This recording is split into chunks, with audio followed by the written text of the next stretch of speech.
My marriage fell apart after my wife abandoned me while I was dying in the hospital, and as a result, I changed the game completely. My name is Marcus Brooks.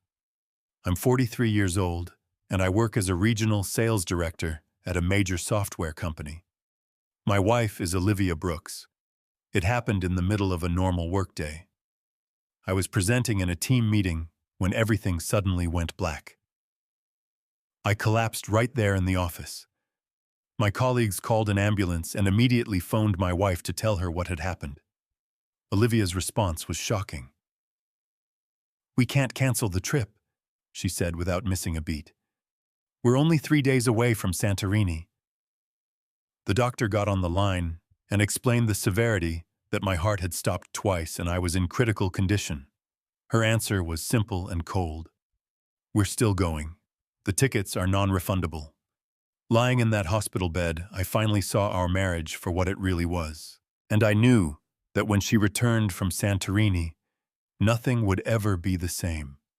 If you've ever been abandoned by the one person who should have been there for you when you needed them the most, smash the like button and subscribe. Because this story is far from over, and you don't want to miss how it ends. 2 days later, when I opened my eyes for the first time in the ICU, the sterile white walls and the steady beep of machines pulled me back to reality. My body felt heavy and weak, every breath requiring a small effort. A nurse adjusted the IV line quietly and left the room without saying anything. I lay there for several minutes, trying to piece together what had happened and where I was exactly. The lights above were too bright, and the air carried that distinct hospital smell of antiseptic and plastic. When the door opened again, Dr. Rachel Hale entered with a chart in her hand. She pulled a stool close to the side of the bed and sat down. Her expression professional but kind. "Marcus Brooks, I'm Dr. Rachel Hale," she said in a calm, steady voice. "Your heart stopped twice while you were in the emergency room. The team had to use the defibrillator to bring you back on both occasions. Right now, you're stable, but the next several days here in the ICU will be important for close monitoring. We need to watch your heart rhythm carefully. Any additional stress could complicate your recovery, so rest is the priority." She went on to explain the test results in detail, describing the medication schedule and what each drug was meant to do. I asked her several questions about the long-term outlook, whether I could return to work soon, and what changes I would need to make in my daily life. Dr. Rachel Hale answered every single one directly and honestly, never avoiding the difficult parts. The conversation gave me a realistic view of the recovery process ahead, yet it also highlighted how alone I felt in that moment, with no family member beside the bed. Not long after, the doctor left my phone on the side table lit up with an incoming video call. It was Olivia. When I accepted the screen, showed her standing in a busy airport terminal, the departure gate signs clearly visible in the background. Nathan Langley and Lauren Kane were standing right next to her, their suitcases lined up neatly and boarding passes in hand. "Hey, Marcus," Olivia said, her voice sounding hurried and clearly distracted by the noise around her.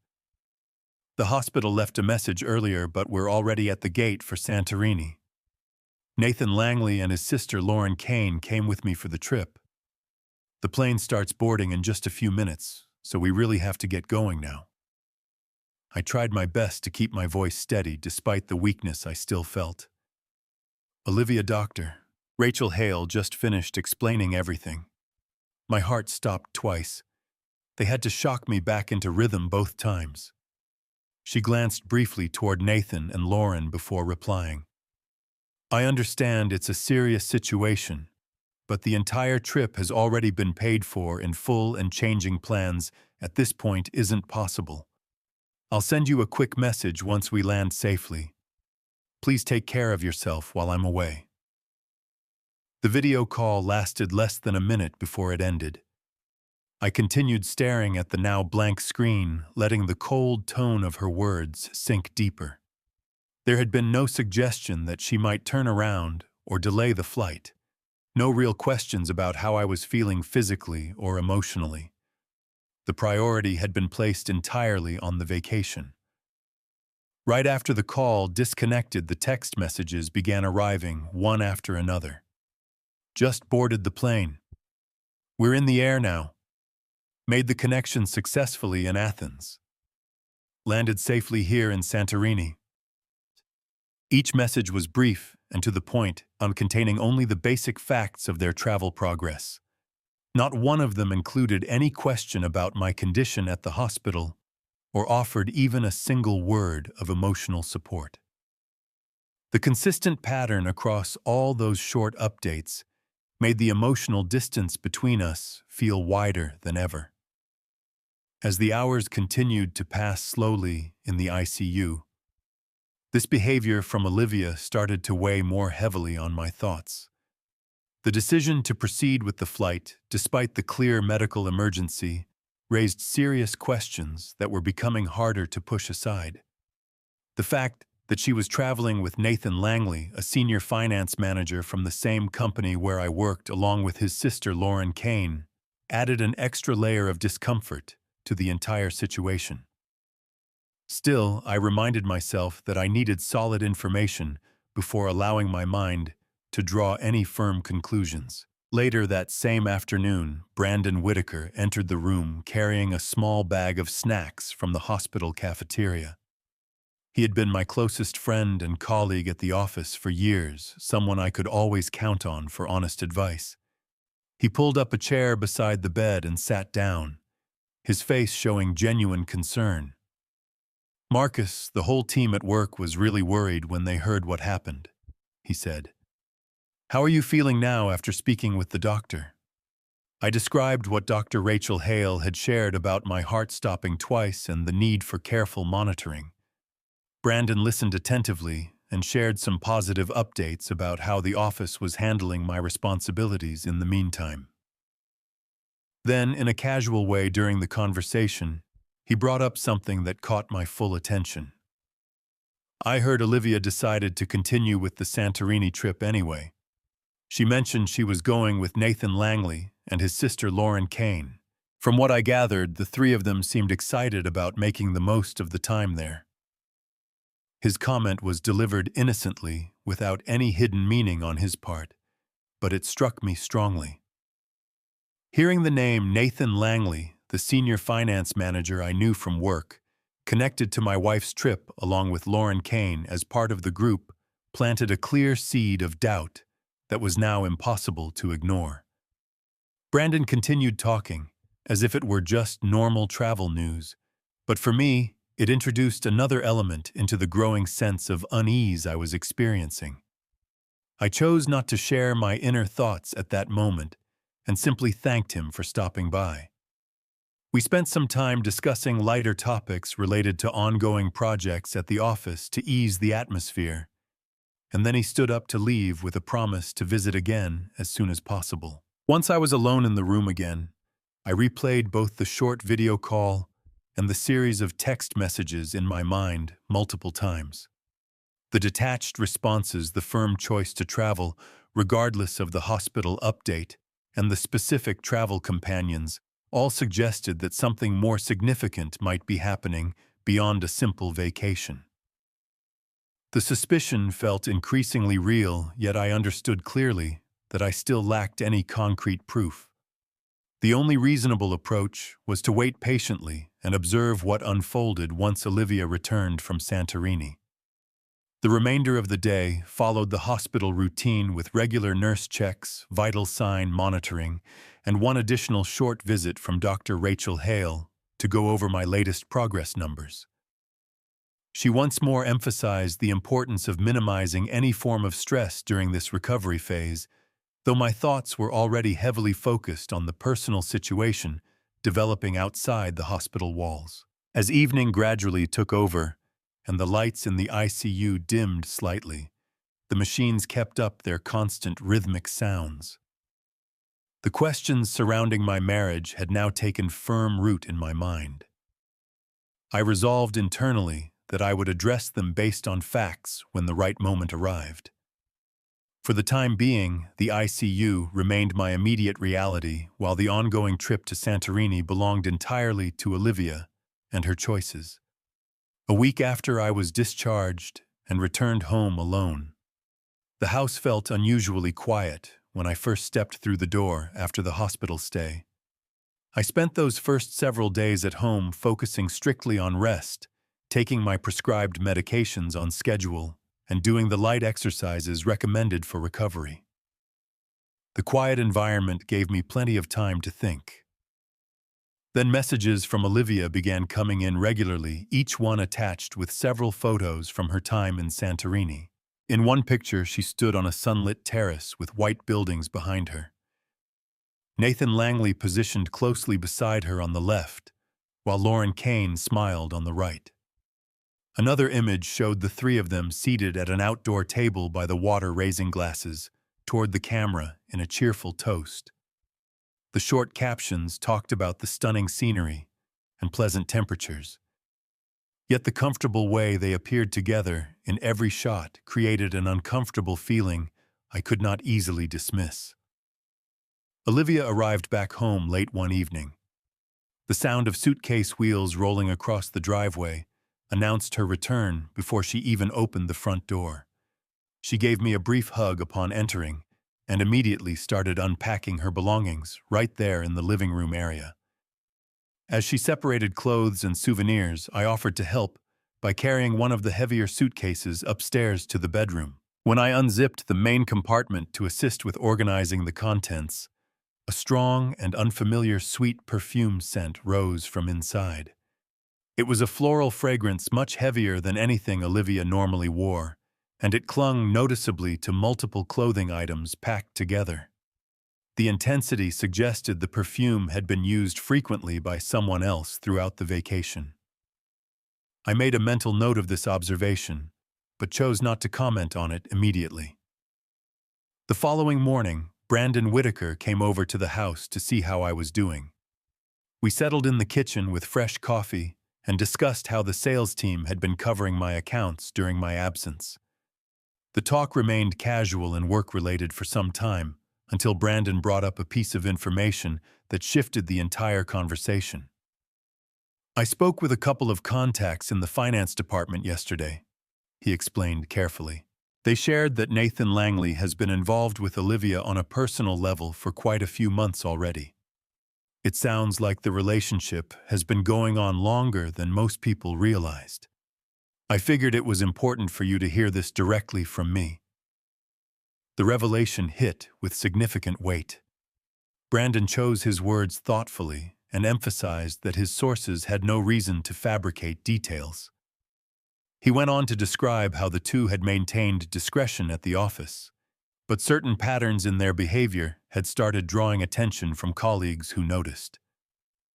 I absorbed the confirmation quietly, connecting it to earlier doubts without interrupting him.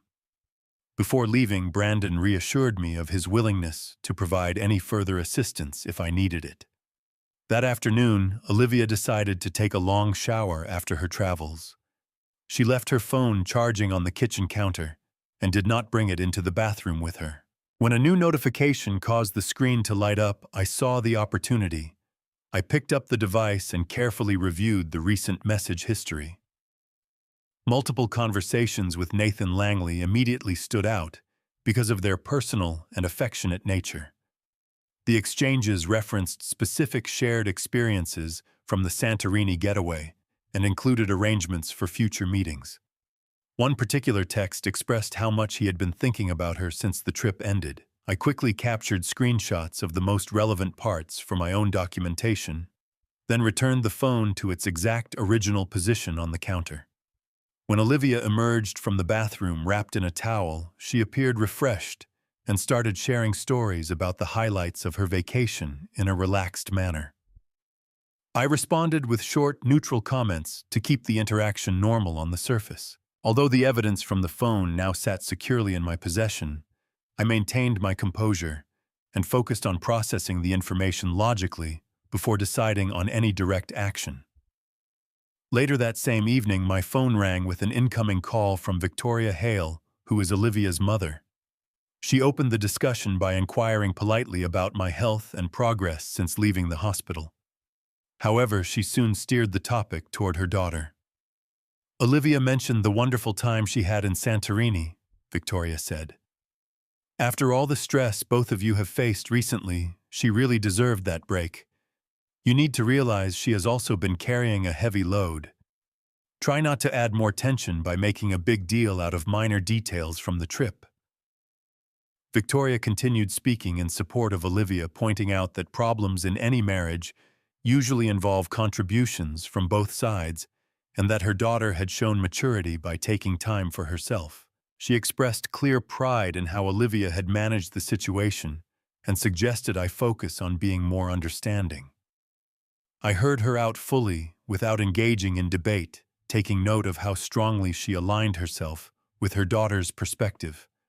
The conversation concluded with her gentle advice about offering more emotional support moving forward. Once the call ended, I remained seated in the living room and carefully reviewed the sequence of events since Olivia had come back. The collection of vacation photos that highlighted the group closeness, the distinctive perfume scent embedded in the luggage, Brandon Whitaker's straightforward disclosure regarding the romantic involvement, the intimate text messages discovered on the phone, and Victoria Hale's defensive stance during our conversation, all aligned to form a coherent and troubling overall picture.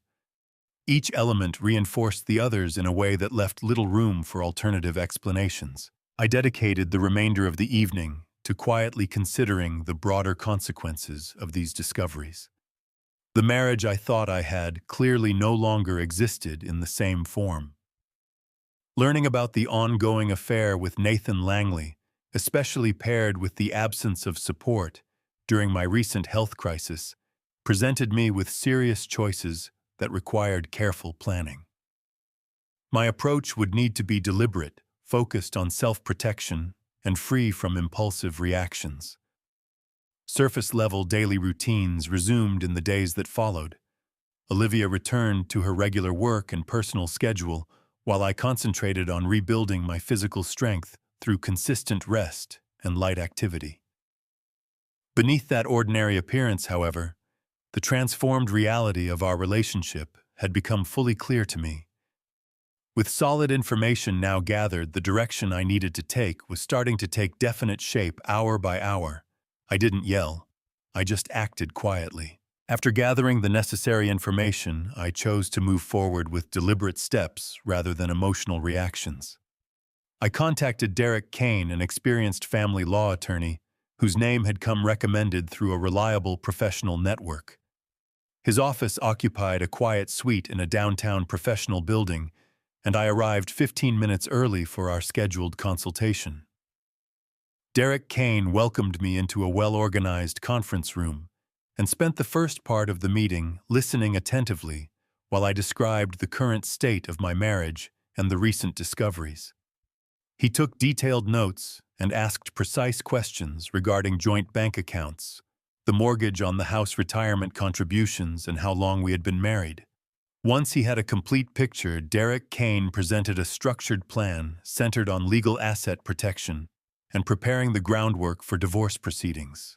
One of the first recommendations involved restructuring our joint financial accounts. Derek Kane explained the benefits of creating a revocable living trust solely in my name. He drafted the required documents that same afternoon, including trust agreements and transfer authorizations. Over the course of several hours, we successfully moved more than $240,000 from the shared checking and savings accounts into the new trust. The transfer required multiple verification steps, including electronic signatures, identity confirmation, and bank approvals. Derek Kane personally reviewed every page to guarantee full compliance with current state laws, minimizing any risk of later challenges. When the process concluded, the funds were fully secured and could only be accessed with my explicit authorization, providing a clear layer of protection. We then turned our attention to the family home. Derek Kane suggested changing all exterior locks as an immediate practical step during the separation period. I contacted a reputable locksmith the next morning, and the technician arrived promptly to replace the locks on both front and back doors plus the garage. Holding the new set of keys gave me a tangible sense of control over my living space while I remained in the house for the time being. Simultaneously, Derek Kane started preparing the initial divorce petition.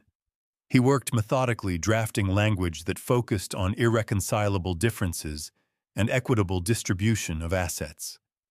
He advised filing the paperwork discreetly to avoid escalating tensions prematurely.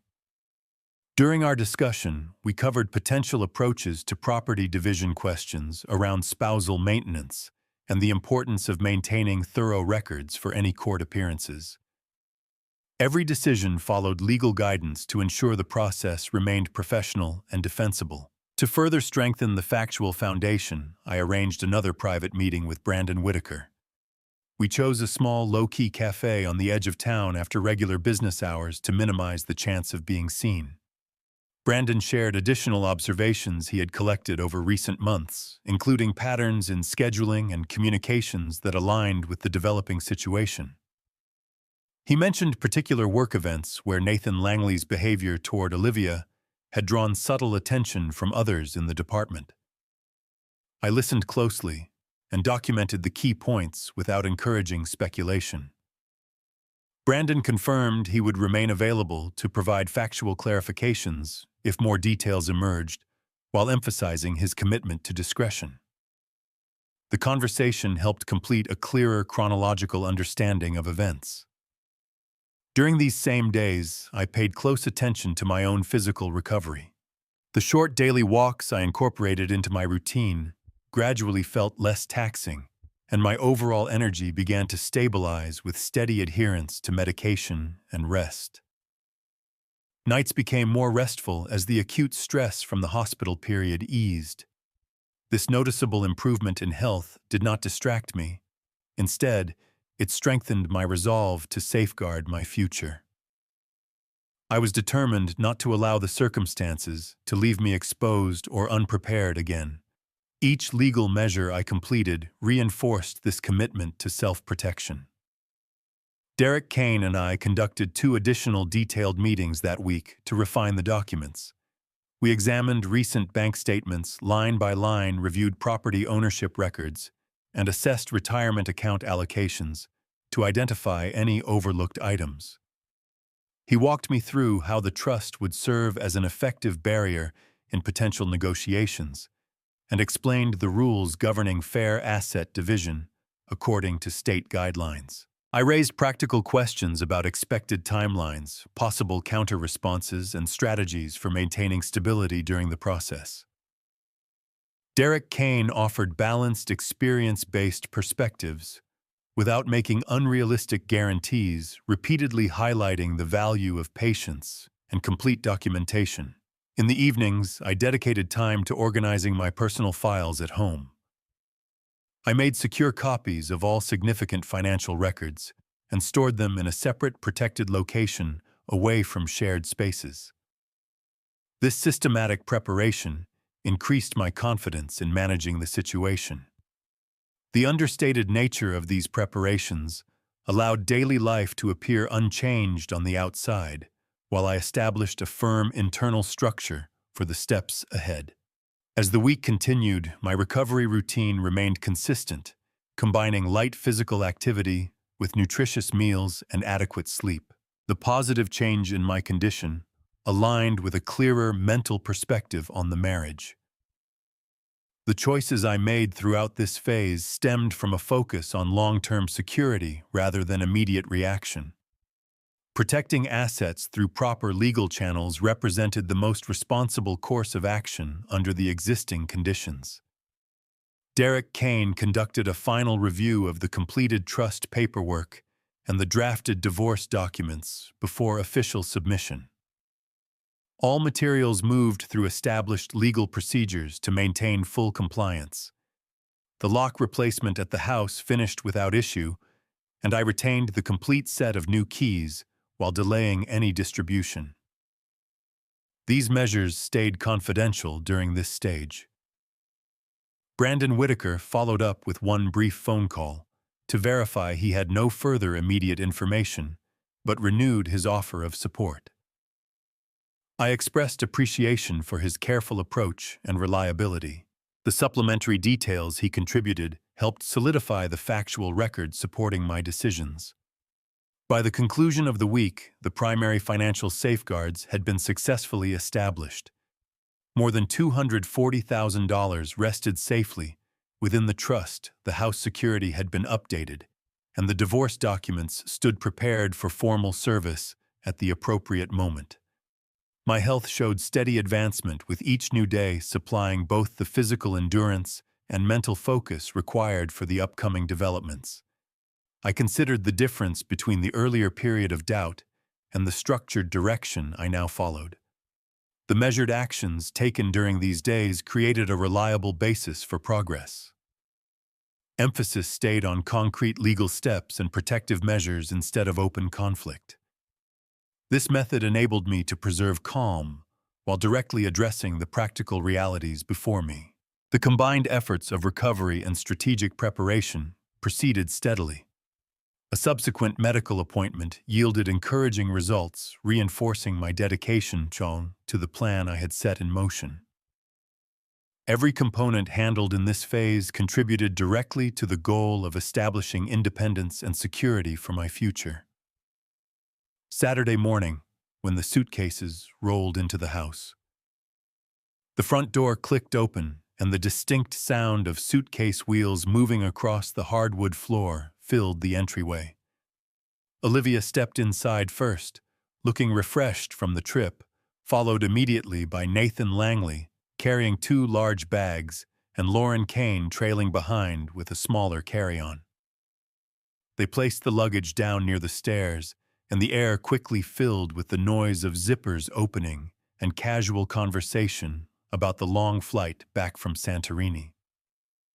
Olivia moved into the kitchen area and began sorting through some smaller items she had brought back.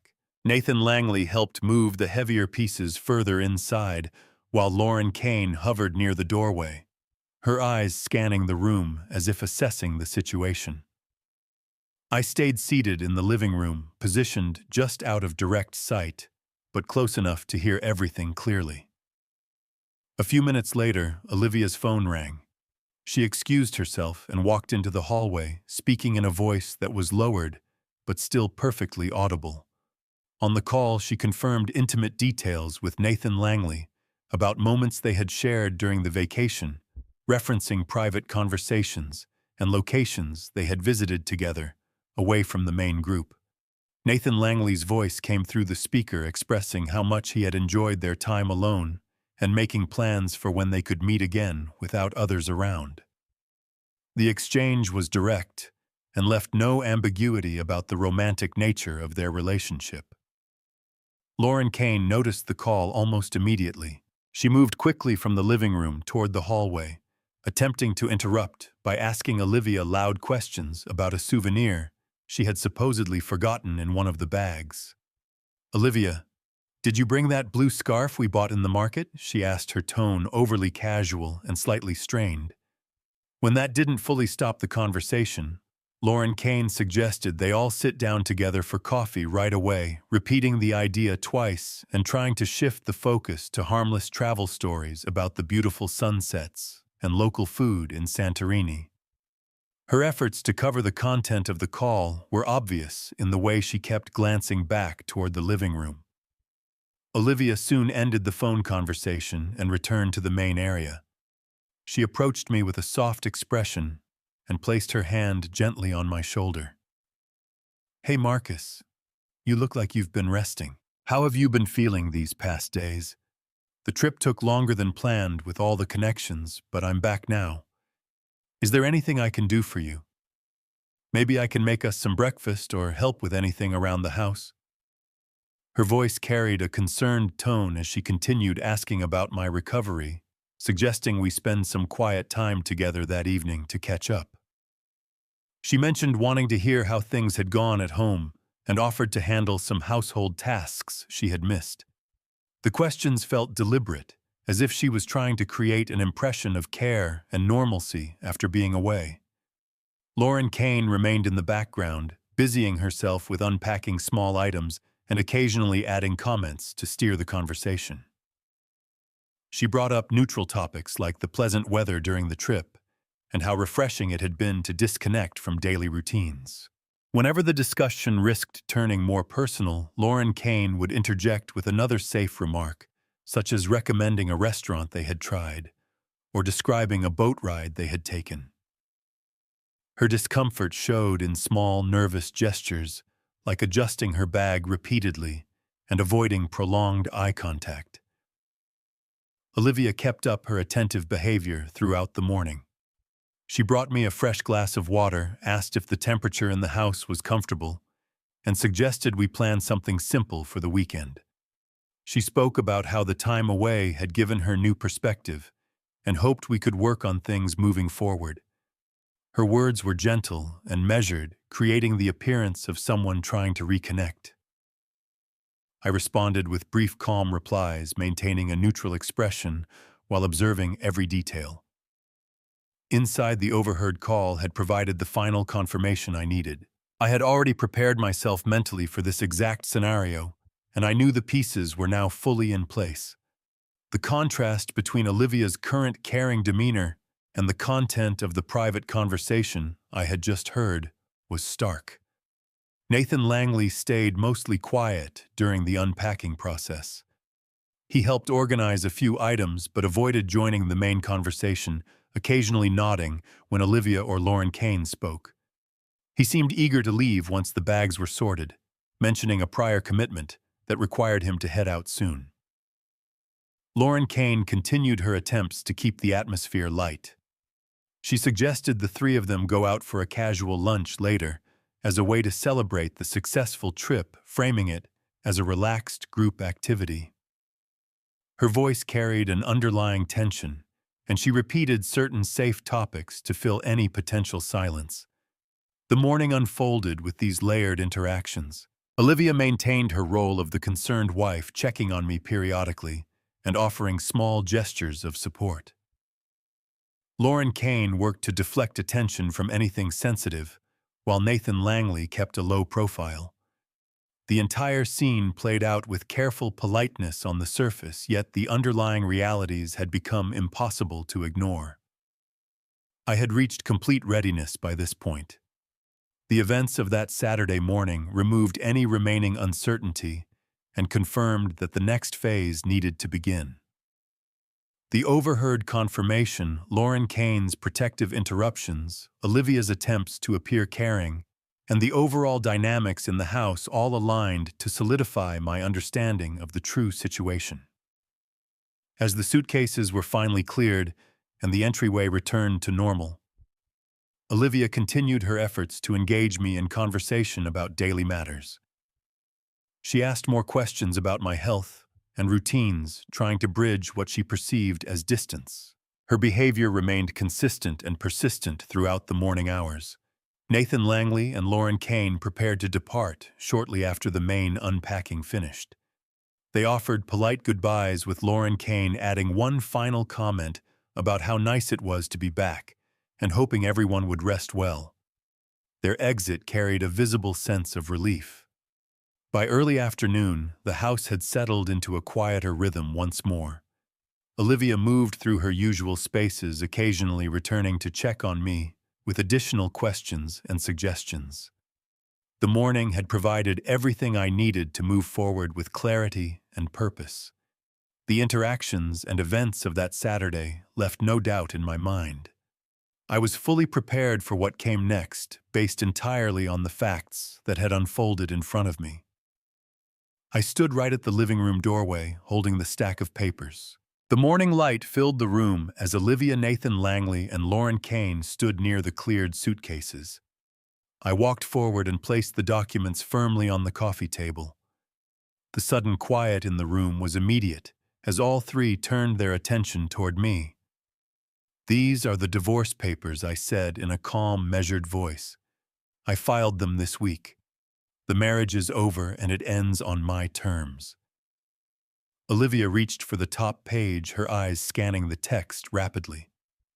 Nathan Langley stiffened beside her, shifting his weight from one foot to the other. Lauren Kane remained by the window, her hands gripping the back of a chair as she watched the scene unfold. I continued speaking without raising my voice. All joint financial accounts have been transferred into a revocable trust under my name alone. More than $240,000 is now protected and no longer part of any shared assets. The house title remains solely in my name as well. You will receive only what state law requires after the divorce is finalized. Olivia's face paled as she read further. Marcus, this can't be right. We built everything together over the years. There has to be an equal division. I deserve half of our savings and a fair share of the house. You can't just take it all away like this. Her voice trembled, but I kept my tone steady and factual. The trust was created legally to protect what belongs to me. The divorce petition already details the proposed division based on the circumstances. Your decision to go on the Santorini trip instead of being present during my medical emergency is part of the record. Nathan Langley stepped forward, his complexion turning noticeably pale. This is a private matter between you and Olivia. There's no reason for me to be dragged into it. I looked directly at him. Nathan Langley, you are very much involved. I am aware of the full extent of your relationship with my wife. A formal report will be submitted to HR on Monday regarding the inappropriate relationship between a senior finance manager and a married colleague. Company policy on workplace relationships is very clear, and your position may be subject to review. Nathan Langley's eyes widened in clear panic. He glanced quickly at Olivia before turning back to me. You wouldn't actually do that. It would damage my career over personal issues. This is not something that should affect my job. I have compiled proper documentation, including timelines, communications, and supporting statements, I replied evenly. The report will follow standard company procedures. Management will handle it from there.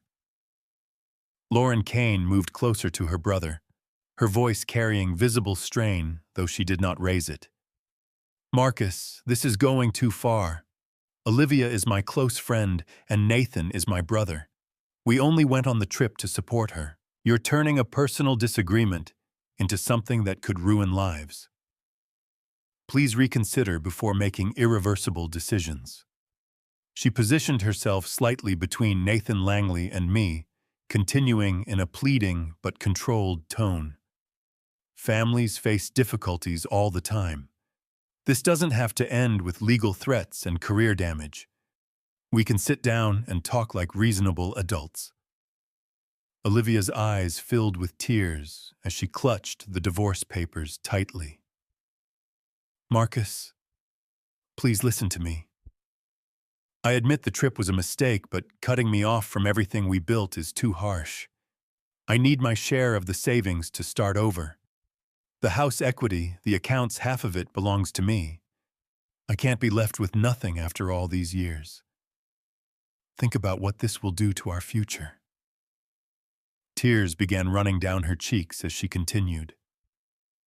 How am I supposed to find a place to live or cover basic expenses? My mother will be heartbroken when she hears about this. We were supposed to grow old together. You're punishing me too severely for one bad choice.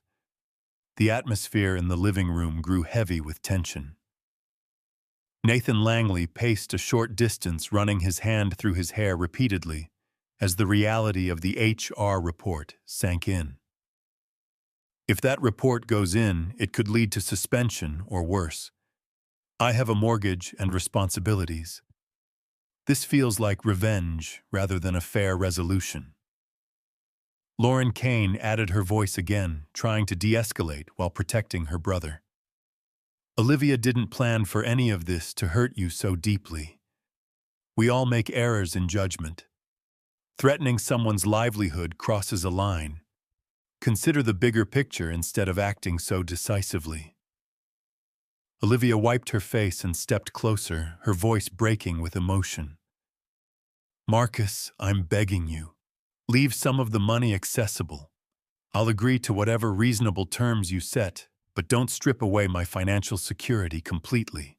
We can still handle this civilly through lawyers if needed, but don't make it impossible for me to move forward. I maintained the same calm, composed posture throughout. The papers are already filed and served. You each have 30 days to respond through your own legal representation. Until the divorce is finalized, the house remains under my control. Any further discussion about assets should go through attorneys from this point. The family drama reached its peak in that moment, not through shouting, but through the quiet intensity of the revelations and reactions. Nathan Langley's face showed raw fear about his professional future. Lauren Kane's protective instincts clashed visibly with the legal reality I had established. Olivia's tears and repeated pleas reflected the sudden loss of the financial stability she had assumed would always be there. Each person reacted according to their own position in the situation. Nathan Langley worried about career consequences. Lauren Kane attempted to shield her brother and friend, and Olivia confronted the direct impact of her choices on her future security. The confrontation unfolded with controlled words and heavy silence rather than raised voices. I stood firm, delivering every statement with clarity and without emotion.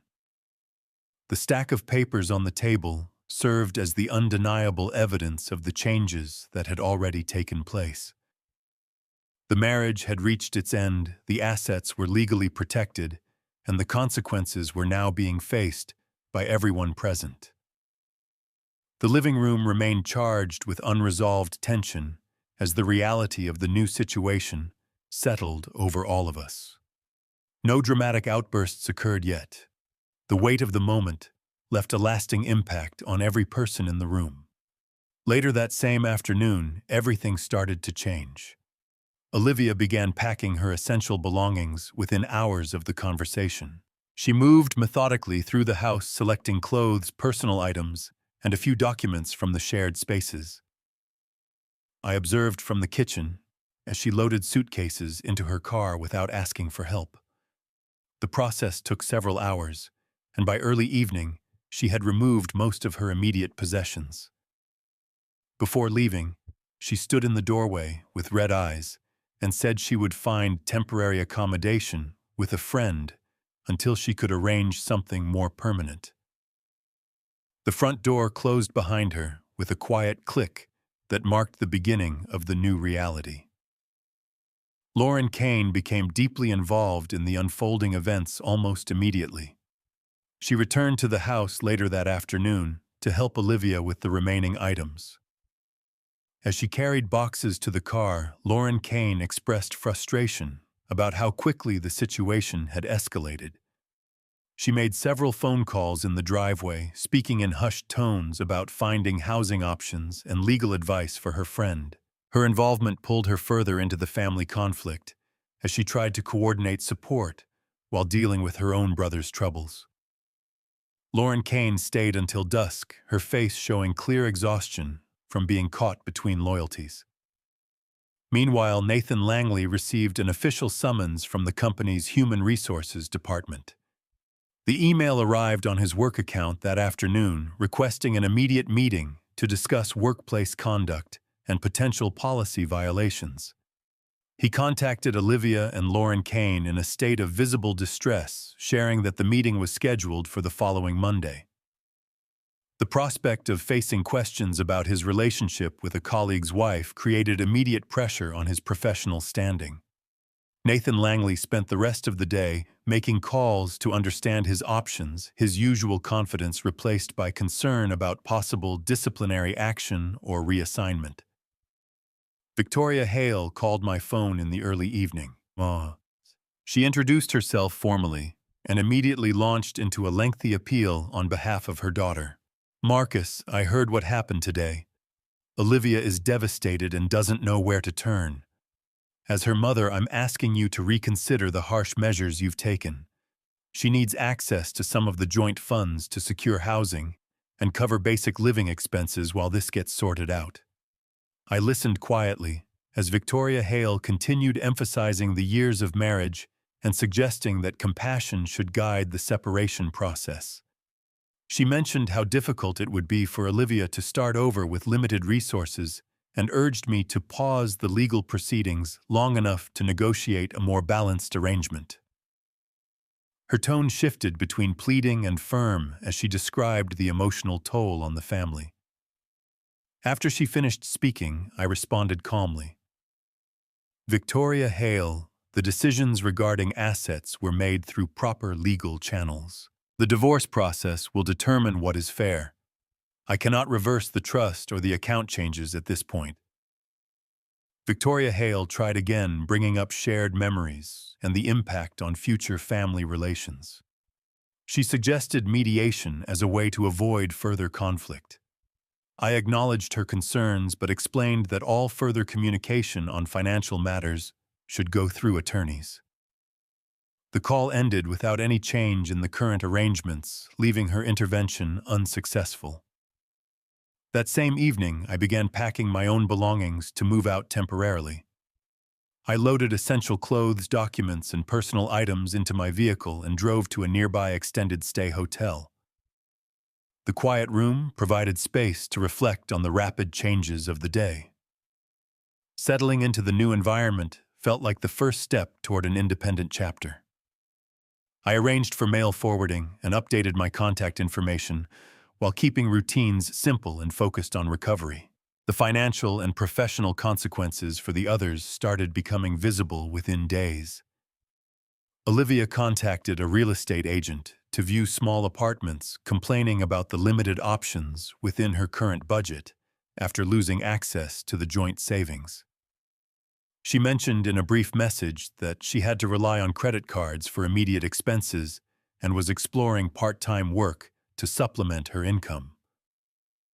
The sudden shift from shared financial security to managing everything alone created clear strain. Nathan Langley attended the HR meeting as scheduled. According to information that circulated through office channels, the discussion focused on appropriate workplace boundaries and the impact of personal relationships on team dynamics. He returned from the meeting subdued and began updating his resume in case further action was taken. The uncertainty surrounding his senior finance manager role affected his daily work performance and created visible tension in his interactions with colleagues. Lauren Kane found herself increasingly entangled in the drama. She spent time helping Olivia search for affordable housing while also supporting her brother through the workplace investigation. Her own schedule became disrupted as she balanced these responsibilities, leading to missed commitments in her personal life. The family conflict had expanded beyond the original couple to affect her directly. Victoria Hale made one additional attempt to intervene through a follow-up call, but the conversation remained brief and unproductive. She expressed disappointment in the lack of flexibility and warned about the long-term effects on family relationships. Despite her efforts, the legal and financial arrangements remained unchanged. As the week progressed, I focused on establishing a new daily structure at the hotel. I continued my recovery exercises, prepared simple meals, and reviewed financial statements to ensure everything stayed protected. The physical separation from the house brought a sense of clarity and control that had been missing for some time. The consequences continued to unfold naturally. Olivia had to downsize her expectations significantly, moving into a small one-bedroom apartment on the outskirts of town. Nathan Langley faced ongoing meetings with HR and reduced responsibilities at work while the investigation proceeded. Lauren Kane's involvement created distance in some of her other relationships as the drama consumed more of her time and energy. I observed these developments from my new temporary base without interference. The changes of that afternoon had set in motion a chain of events that affected each person according to their choices. My own path forward now centered on rebuilding independently, free from the previous complications. The transition marked a definitive shift for everyone involved. Financial realities became harsher for those who had relied on shared resources, while professional stability came under scrutiny for those entangled in the workplace aspects of the situation. The family structure that once existed had been permanently altered by the sequence of decisions made. 4 months after the divorce was finalized, the court documents were stamped, the final decree was issued, and the legal process reached its conclusion. The marriage that had once defined much of my adult life was officially over, and each of us began adjusting to the new reality that followed. Olivia moved into a small one-bedroom apartment in an older complex on the south side of the city. The space was compact with a tiny kitchen, a single bathroom, and just enough room for a couch and bed. She had to furnish it mostly with second-hand items because the budget no longer allowed for new purchases. Monthly rent, utilities, groceries, and car payments now depended entirely on her salary, which proved tighter than she expected.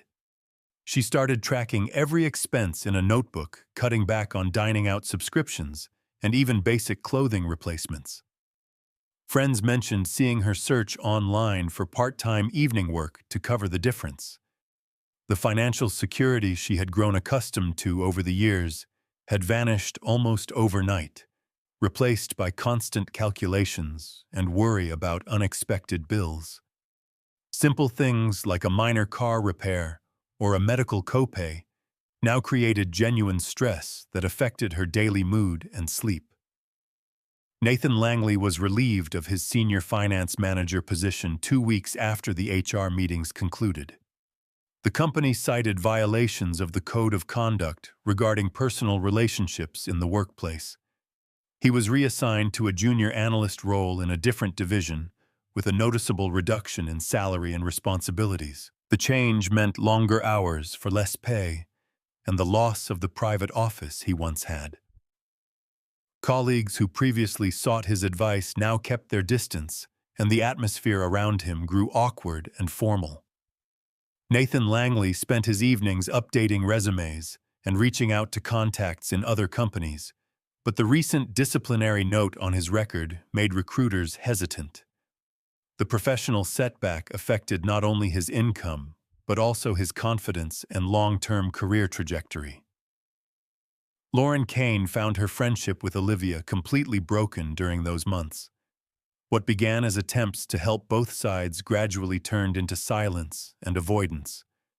Lauren Kane had invested time and emotional energy trying to mediate, but the ongoing tension eventually exhausted the relationship. They no longer spoke or met for coffee as they once did. Lauren Kane later admitted to mutual friends that being pulled into the middle had damaged her trust in both parties and made her more guarded in her other friendships. The loss of that close connection left a noticeable gap in her social circle. Victoria Hale made multiple attempts to change the outcome even after the divorce papers were final.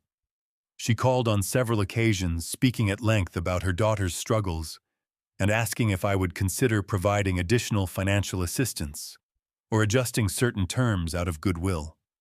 Each conversation followed a similar path. She described Olivia's difficult adjustment, the small apartment, and the emotional toll on the family. She suggested mediation sessions or informal agreements that could ease the transition. Despite her persistence and emotional appeals, I maintained that all matters had been settled through the legal process, and any further discussion should go through attorneys. Victoria Hale eventually stopped reaching out, realizing her efforts could not alter the binding agreements. During this same period, I decided to sell the house we had shared. The property held too many memories tied to the past, and I wanted a fresh environment. It sold within a reasonable time at a fair price. Using the proceeds together with the funds protected in the trust, I purchased a new single-story home in a peaceful neighborhood on the east side of town.